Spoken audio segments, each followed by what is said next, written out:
are watching Podcast This with Jesse Miller.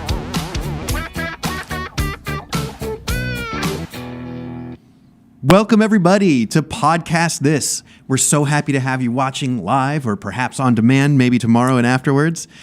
We've got an exceptional guest for you on today's podcast. Before we get to David Maldow, I want to just give my regular rant about the show. This is not a podcast. Podcasts are like audio, and they're distributed via RTT stream to Apple or Spotify. This is a show. This is a show about podcasts. Our promise is that our viewers will learn something that they can put into practice immediately to improve their production value or upgrade their podcast studios. So welcome, everyone, to Podcast This, and a very special welcome, Mr. David Maldow. Thank you for making it here. It's great to have you. Thank you for having me. Hello, YouTube. Glad to be here. All right. Now, typically when we have audiovisual contributors, they were a roadie or they were a guitarist or a musician. And even though you are all of those things, that is not how you got your start in AV. Can you tell us a little bit about your start?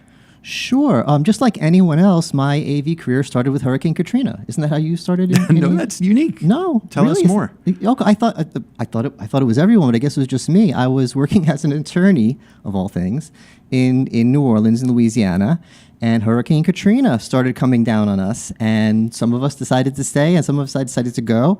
And at the last minute, I decided to go. I put everything in a rental car. I'm driving, hurricane in the back window as I'm leaving town. And I went back to New Jersey where I grew up. I tried to figure out my next steps. And my old high school buddy that I used to go to high school with said, "Hey, I'm a UC analyst and I need someone who's smart who can write for me. Do you want to do that?" And I said, "I have no idea what you're talking about, but sure." What is a UC? What is UC and what is a UC Unified analyst? Communications. That's, I usually say a business communications analyst because people understand that better. The tools businesses use to talk to each other. Now it's Zoom. Back in the old days, it was a lot of phone and WebEx and whatnot, but tools that businesses use to communicate. And at the time, it was Tandberg and Polycom. It was hardware codecs. Yes. And my role as a video analyst, that's, I first started, the company was called Wayne House, and I was doing a lot of behind the scenes stuff, a lot of testing on the tools you mentioned, trying to get these things to work, and writing articles saying that business world, video is hard, it's expensive, it's not reliable, it's low quality, it's terrible, but you should all use it because video is such a better way to communicate than audio, and we'll fix it all someday. And then, companies like Zoom came along, and instead of saying, it's hard, you should use it. It's like, oh, it's easy. Let's see how much fun we can have with it. You gave me an interesting ratio. Early on in your career, when you were promoting promoting video communication, it was some amount of blogs per video. Oh, yes. When I started Let's Do Video after leaving Wayne House Research, Let's Do Video really meant let's cover video. Let's talk about video. Let's write articles about Zoom and Microsoft Teams. I don't think Microsoft Teams was around yet. And it was me telling everyone else to do video, but I wasn't doing myself. I was writing 2 or 3 articles a week. And I had a YouTube channel. Once in a while, I was testing it, playing stuff with it. But then, what really sparked it was the guitar stream. I started streaming on Twitch guitar every night and developing all these skills with OBS, a streaming tool. And then I started using it in the business. And my video work started standing out because instead of just me saying, "Hi, I'm David Maldow, a business analyst. I'm talking about the latest Zoom update." Boring. I had some fun stuff happening. I had some tricks. We're going to show some of my tricks later. And then people started reaching out to me and saying, "Can you produce my stream?" So now I'm producing. Now Let's Do Video means, as well as being still an analyst, I produce videos, shows for the... And by the way, I love that you call it a show because when I click go live on my streaming, I don't think I'm starting a podcast. I think I'm starting a show. There are some podcast elements to this show. We can roll in some sound effects and stuff like that. Yeah. All right. So, interestingly, you mentioned that you do some of your own shows, and that fits perfectly with our first segment. And now on Podcast This. Show me yours, I'll show you mine. So I would love for you, David, to show us a little bit about what you are creating. And we brought some media in from your, let's see, these are software packages that you offer. Why don't you tell us what they are? Yeah. So I like I said, I use OBS, and I've created a lot of tricks on OBS, a lot of different scenes. We're going to show you some in a minute. But it's hard to share them with other people. If I wanted to share it with you, what I would do probably is get on the phone, get on Zoom with you or something. So I'm going to send you some graphic files, open up your OBS and share screen with me. I'm going to show you how to set it up, and it would take an hour. But Elgato They actually, a friend of mine, I'm going to give him a shout out, a coder named Finite Singularity. The guy is amazing. And Elgato hired him to make this OBS plugin that they call Elgato Marketplace Connect, and it allows you just to connect to the marketplace and download my tricks. So I've uploaded 6 of my scene collections. If you use OBS, you know what an OBS scene is. So I have 6 OBS scene collections, and they're up for free. And if you're like, oh, I want to do one of David's tricks, you can use this plugin to download it and install it in your own OBS, and then you're doing my trick. That's awesome. So let's see some of your tricks. The first clip is about awesome locations. Verge? Hey everyone, this is the Fun Location Scene Collection. It always gets a great reaction out of viewers. You just set up your main scene here, how you normally would, and then you can take it to a billboard in London, or you could be in a movie, or on this side street. I love this skewed effect. Or on this office worker's desk. It's a really pretty simple trick. I think once you see how I have it set up, you could probably come up with a bunch of fun locations yourself. So have fun with it. All right, so this tool, this bundle of scenes, is aimed at users who are using OBS. What are they using OBS for? Oh, for everything. I mean, when I first came across it, it was, in my mind, it was the Twitch tool. You in OBS, you add your camera source, so you see yourself on the screen, and then you could add the game you're playing behind you.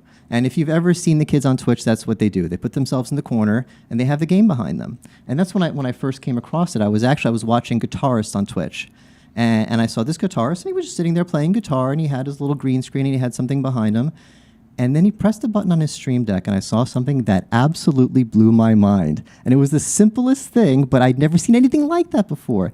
It was an image of, there was an old commercial back in the 80s where Jean-Claude Van Damme, he was a karate guy, he did a split between 2 trucks. So these 2 trucks, Bloodsport. Yeah, the Bloodsport guy. So he's doing these 2 trucks are going down the highway, and he's doing a split in his karate stance. And the guitarist took that image and put his torso on top of Jean-Claude Van Damme. So he's driving down the highway playing guitar. And I had never thought of anything like that. I had never seen anything like that. And it blew my mind. And I downloaded OBS right then. Nice. So you can use OBS for Twitch and video games and guitars. What could our viewers, some of these folks are running the video and marketing departments for multi-platinum corporations, or some of them are running university departments, big healthcare organizations. Why should they use OBS? Yeah, well, I started with Twitch, but it could stream to anything. It could stream to YouTube, it could stream to LinkedIn, it could stream to TikTok, it could stream to whatever, and you can do anything you want with it. So instead of just, anyone can get on Microsoft Teams and click record, and you're in your box and I'm in my box. And if you have the know-how like we do here, you could set up a real studio. But if you're don't have the know-how and don't have the gear, and you want to do more than just I'm in my Zoom box and you're in Zoom box, any marketing person out there, OBS is free. There's tons of tutorials. There is a learning curve, but you can get some fun things started pretty quick, and you can make your own studio, your own virtual studio, and put your talent wherever you want them. You can do anything you want.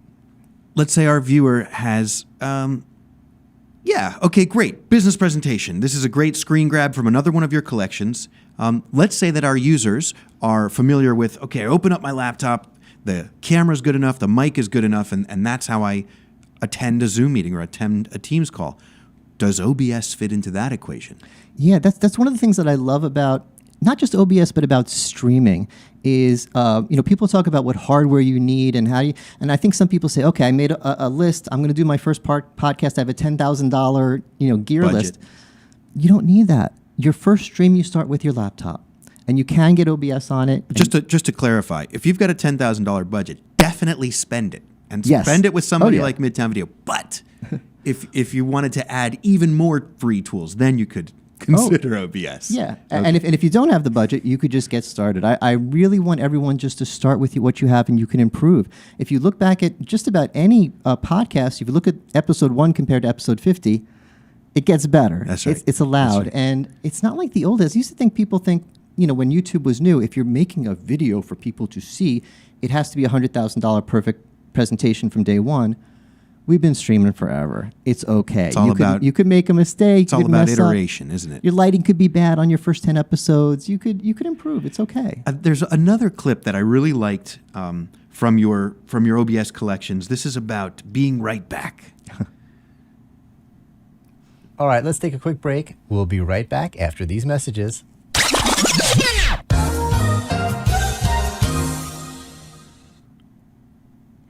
It was another round, right? And we're Yeah. back. But oh no, what's that?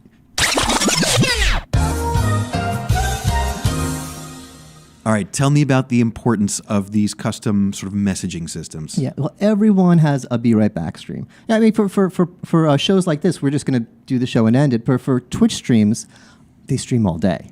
So they got to have a Be Right Back screen. And usually they just, hit their stream deck button and it switches to a flat image that says, our Be Right Back screen, and they play a little music, and that's all there is to it.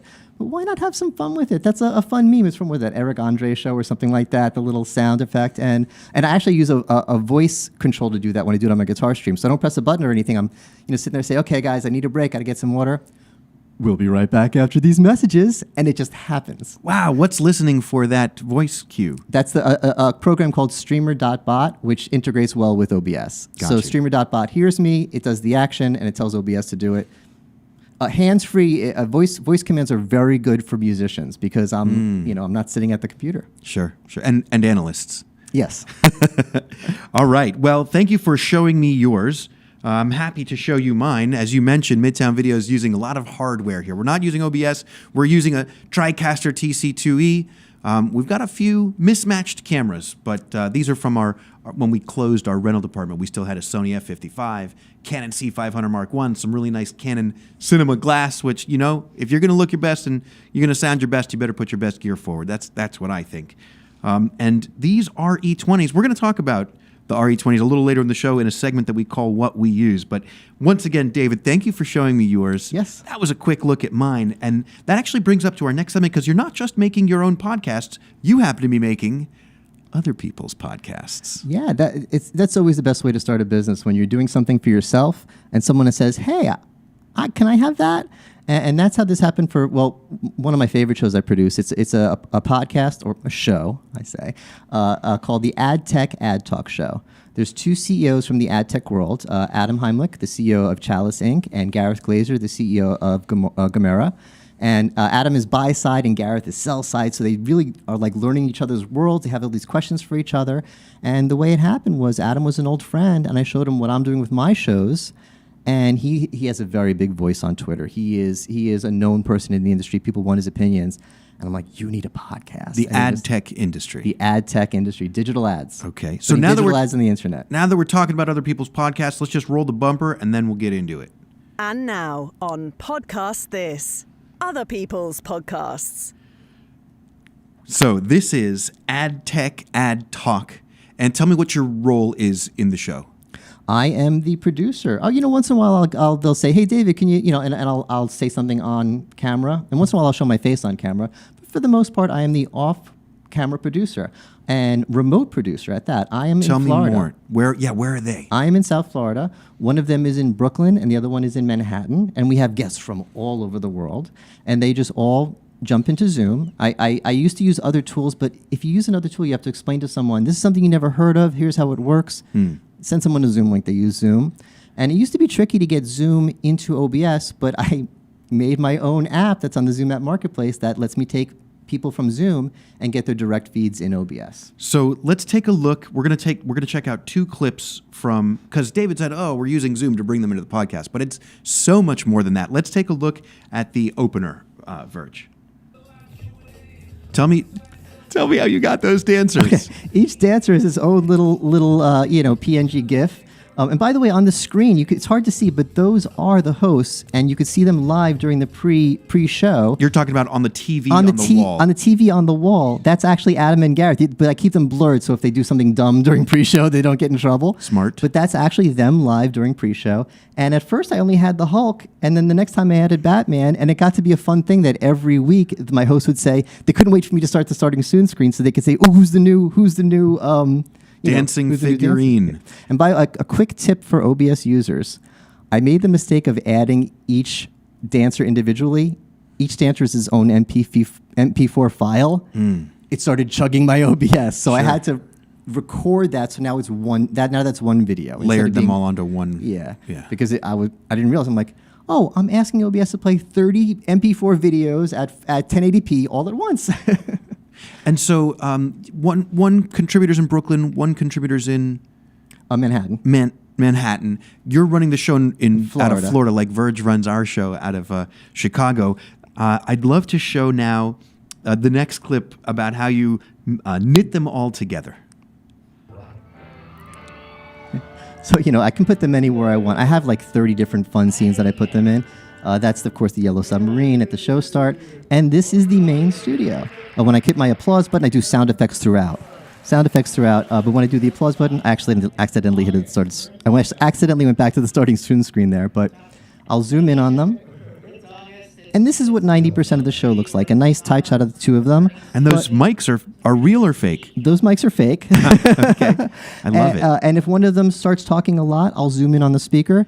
And that screen behind them, I'm constantly controlling. Adam will say, Dave, bring up that story on whatever. And before the show, I set it up, press a button on my Stream Deck, and that story comes up on the screen behind them. So this is all a scene in OBS. Scenes in OBS and all live. It all happens live, remotely. And we have a bunch of really fun different scenes. We do a bit called Stinked In, where they make fun of things on LinkedIn. I should have shown you a picture of it. I'll send it afterwards. But and the scene I created, it's a back alley, green and stinky and looking, with a dumpster and garbage cans on each side. And I have the host in the garbage cans like Oscar the Grouch. Oh, nice. So the torsos are popping out of the garbage cans. And in the dumpster is a big iPhone showing the LinkedIn post that they're talking about. And they say, David, bring up that other LinkedIn post. I press a button, it comes up, and they make fun of it. That's a great segment. I want to highlight two items that you mentioned that are really great for driving viewer engagement.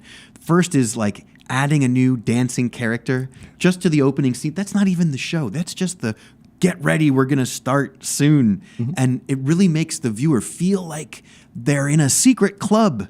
If they notice, oh, now Wonder Woman, and now this week The Flash, like that little bit of connection with the viewer is so fantastic.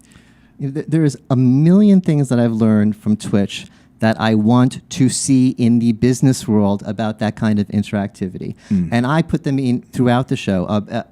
In that set where Adam and Gareth were, there was a little logo at the top left. I had that set up so if anybody types anything in YouTube chat during the show, any guest in chat types something, their YouTube icon profile picture pops up there. So if you're watching the show and you say, hey, it's great to be a great show today, guys, I would see your face in that. And people love to see their face in the chat.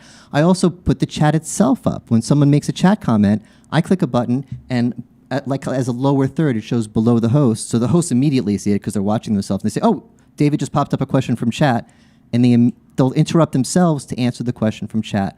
That makes more people want to chat because they see themselves on there. That brings up a great point. Podcast This is a live YouTube stream, and Podcast This has a chat on the side of the thing. So if anybody wanted to say hello, you can't tell. We're not on a laptop in this room, but we've got a whole crew, like thousands of people on the other side of that wall just producing this show. One of them reading the chat room. So if you wanted to say hello or ask a question, we can definitely get your questions answered live on air on Podcast This. I suggest that podcasters treat the chat as another person on the panel. David, what do you think about that? Hey, chat, what do you think about that? Kids are starting to say, like, they're calling their parents chat. Yo, chat, what's for dinner? I mean, because they're so used to the streamers calling everyone chat. So you really need to get in that habit as a streamer, as a podcaster. I just made this point. And, by the way, chat, any of you doing that? I want to see a 1 in chat for everyone who's starting a new podcast. And people start typing 1 in chat. And you see the chat scroll up, and it's fun. It's engaging. They're part of it. That is very engaging. All right. Well, that's it for other people's podcasts. But in a related note, we want to hear about some other people that you've worked with. And it's sort of the segment says it all, Verge. And now on Podcast This, name dropping. David Maldow, who are some of the biggest celebrities you've been working with? All right, I have 2 big names to drop, but they're not people that I've worked with. They're high school friends.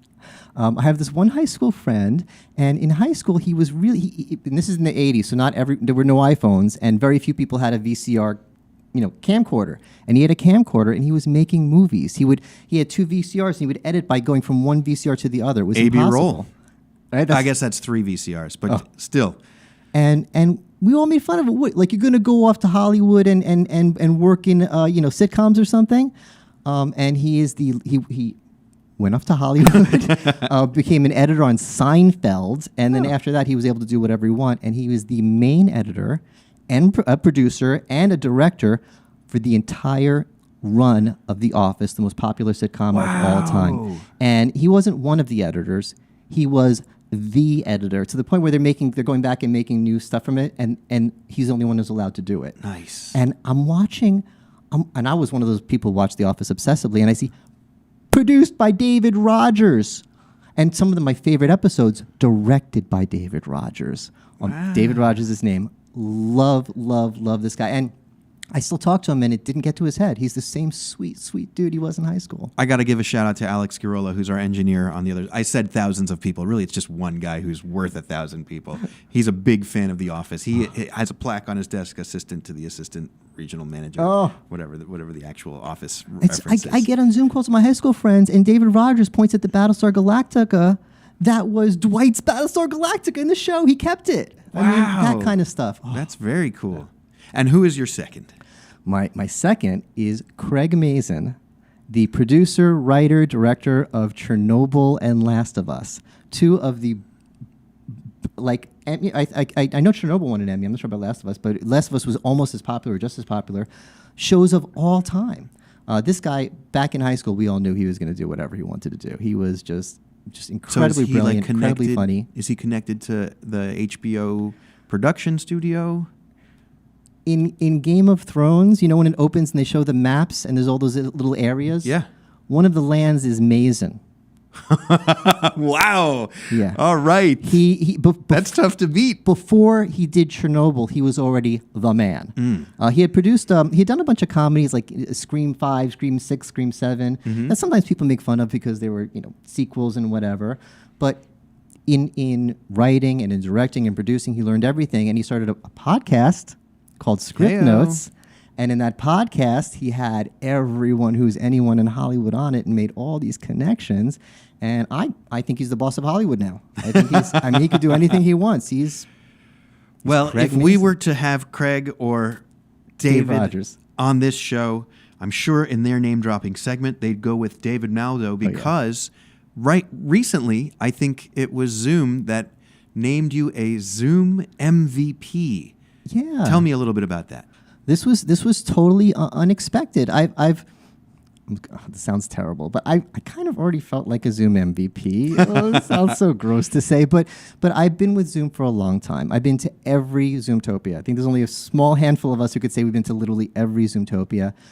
Before Zoom was big enough to have Zoomtopia, I was all in on Zoom. I wrote an article when Zoom 1.0 came out, the first time you could pay for Zoom.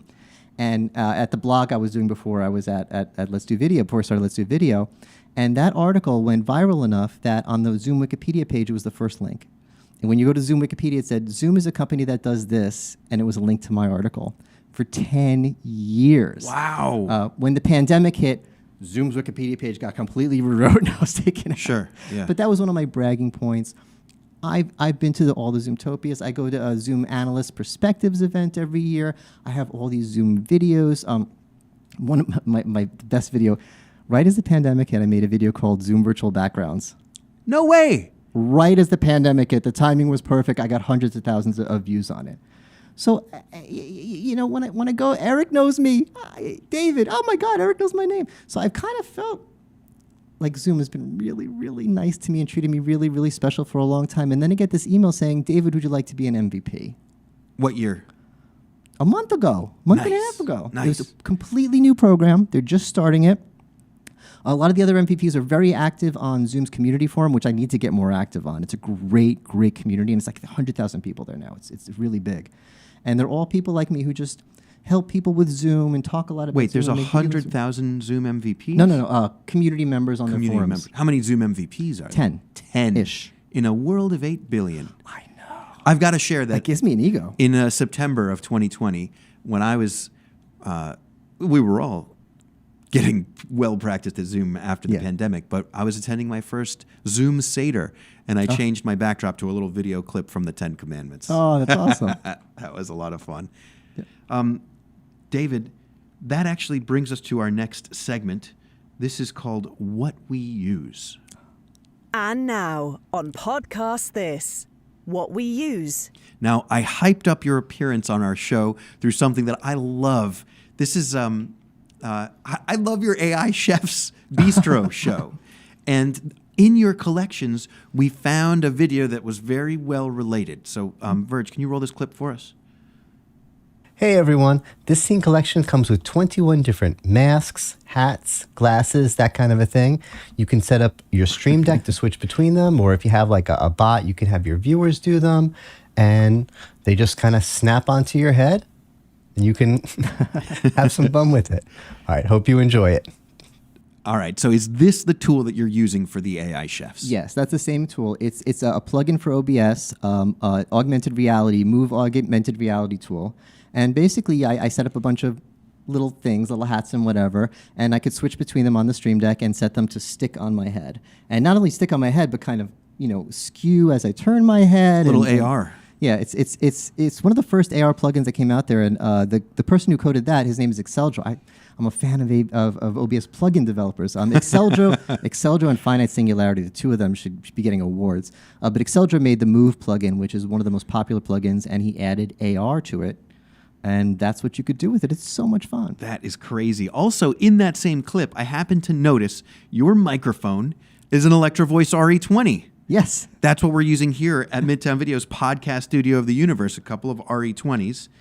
It's also a good opportunity to shout out our buddies at Mainline Marketing, who provided us with an Allen & Heath SQ5D mixer. That audio engineer Israel Machio's got our compressors and limiters and all the great stuff sounding on it. One more thing on what we use, because you mentioned that you are the remote producer of AdTech Ad Talk. What are you using to generate those sound effects? Oh, I'm just using a Stream Deck. You could set any Stream Deck button to be any sound effect. Okay. But I have a lot of sound effects, so it's a really kind of the way I set it up. I have different pages on the Stream Deck, so I have the sound effects page 1 and sound effects page 2, and it took practice to get quick at them. But yeah, But a Stream Deck's just a user interface. It's like a keyboard or a mouse. So is there I don't know, what is it, Windows Audio Player? No, it's Stream Deck software. Oh. The Stream Deck software allows you to assign the buttons to whatever you want. You could, could assign a button to open OBS. You could assign a button to open Excel. You open programs. Or usually the primary use for Stream Deck when it first came out was to switch scenes. I want to be in my synced-in scene. I want to be in the main, office. I want to be in the different scenes. But you could do a lot with the Stream Deck. And one thing is you could just make any button any sound effect. You could just drag your MP3 file into the Stream Deck software. So the Stream Deck software is a clip player. Yes. Okay. And so as long as you're sharing as long as your OBS scene has an audio player in it and your Stream Deck's triggering OBS picks up my desktop audio. Right, and of Stream course. Deck just goes to the desktop. So ha. So that's in the audio mixer of Stream Deck. You add the source desktop audio. Got it. That would be more effective if we had a laptop and we were showing it. So apologies to our viewers at home. You've got to imagine it. Send us an email afterward or a chat into the live stream here. But it does make it a lot more fun. When I first started producing the AdTech Ad Talk show, I was really worried about cutting off my hosts. They're trying to make a serious point about technology and investors and money, and I hit a stupid clip of Homer Simpson going dope or something, and I was trying to make a point there, David, and so I was being very conservative about the use, and one of the hosts said, David, could you do more of the sound effects? I'm like, is it okay? And if you cut me off, I'll start over. Don't worry, just do it. Yeah. And so now I'm going to town on it, and the viewers love it, the hosts love it. It makes it more fun. Totally. It draws engagement. It makes people feel like they're part of the show. And when I add new sounds, every once in a while I find something new and I add it, and they'll go, oh, David got a new sound effect. I love that one. Nice. So we hit the sound effects. Okay, great. I know that you've got plenty of Stream Decks, but that leads us to our penultimate, our second to last segment, and it's about what you don't have yet. Verge? And now on Podcast This, the wish list. So the wish list is for our viewers at home to know the guys that have everything, the guys who've been practicing and already have it down pat. If there was one thing you could add to your repertoire, to your arsenal, what would it be, David? Well, I do have something, but first I just want to preface because I'm really wanting more people to get into streaming, and I'm talking to the new streamers out there, and I don't go to Amazon and don't go to looking at all the fancy gear. look at your own stream and see what needs to be improved. If the stream looks good but the audio's not great, you're looking for a microphone. If you sound good but you know the lighting isn't good, you're looking at lights. Your next item should be whatever the weakness of your show is. That being said, there is something in particular that I'm looking forward to for my next device. A Stream Deck, Elgato has a new Stream Deck. They have a lot of Stream Decks. And they had a big one with a lot of buttons that I have. And they had a Pro one, which has less buttons, but it has dials on it. Dials, yeah. And now they have a big one with the dials. Nice. And the reason I want that is because currently for my audio mixer, I'm using a Go XLR. Which is great, but the company went out of business and it's not being updated anymore. So I'm just waiting for it to break. I don't like using not supported gear, but it works for me, so I don't want to stop using it. We should introduce you to an Allen and Heath, something like that. Okay. Yeah. But I've been looking for something that could be a direct drop-in replacement for my Go XLR and handle my audio and be an audio mixer. And I think the big Stream Deck with the dials will do it, and I can use it as a Stream Deck. Very cool. Well, it doesn't have XLR inputs, though. They have a separate device that is an XLR. An input Elgato mechanism. XLR to USB interface. Yep. Those I guys. forgot what it's called. Donde está Elgato? I love Elgato. Yeah, those guys are great. On my wish list, I think would be, I want some of that interactivity. I want to give my viewers a touch panel on their phone so they could hit a button and give you angel wings and those sort of thing. Yeah. I think that's very cool. I'm going to have to link up with you after the show. We'll set you up on that. Fantastic. Oh, one quick thing I do. You know what? I love this. I set up in StreamerBot a game in chat. When the stream starts, and sometimes I don't tell people about it for a while, but if someone happens to type ! first, the bot says, "Congratulations, Jesse, you're the first today. That's 3 times you've won so far." And then if someone is it keeping track? It keeps track. And if someone else types first, says, "Sorry, you're second today. Jesse was first, but YouTube you won 5 League. times." I coded that in C#. That is Before amazing. AI, I coded that myself. I coded that one myself. That was not vibe coding. That was the other kind. I do vibe code, and I'm not ashamed of it, but that one I did myself. Fantastic. Well, that's really great. And, well, we promise our viewers that every episode, they're going to get a couple of key takeaways, one from the guest and one from the host. And so if you could encourage our viewers to pick up one thing and take away from this show that start doing... yes, actually, Verge, that's a great question. Let's roll the bumper. And now on Podcast This, your key takeaway. As I was saying... now that we've introduced it with the bumper, we promise our viewers one key takeaway, 2 key takeaways, one from the guest and one from the host. If you could tell our viewers, make a suggestion, one thing that they could implement tomorrow, what is their key takeaway, David Maldow? Well, chat, what do you think, chat? Could we interact on this? Anyone in chat have any ideas what we should be doing to make streams more effective? Nobody watches our show. No one watches the show yet. They'll watch Okay, it afterwards. we'll get The there. live chat isn't really jumping But yet. that really is the takeaway is, you know, there's a difference between recording and a live stream. You know, you got to act like, and even if there's not people out there, you act like there are. When I'm doing my guitar stream, there's a gazillion streamers on Twitch. If I could start a guitar stream at 11:30 at night, I guarantee you there is nobody in there. But the entire time I'm like, "Hey, chat, how's it going? You want some Van Halen?" You can't forget your viewers. I do want some Van Halen. Oh. I've been corrected by Alex Girola, our engineer, who's also covering the chat room today. One of our viewers has asked what cameras we're using in the chat, and so I will Hey. indulge them. Camera 1 on the host is a Sony PMW F55. Camera 2 doing the hard work. Camera 2, Verge, doing the hard work of the 2-shot is Canon's C500 Mark I. That's a 2014 model, I think. Camera 3 doing the close-ups on Mr. David Maldow, Sony's PXW FS7. And camera 4, Verge's favorite angle, that's a Canon CRN 500 PTZ camera. That's actually got XLR. Now, all 4 of these cameras have XLR inputs. Yeah. That's what separates the pro cameras from the not yet pro cameras.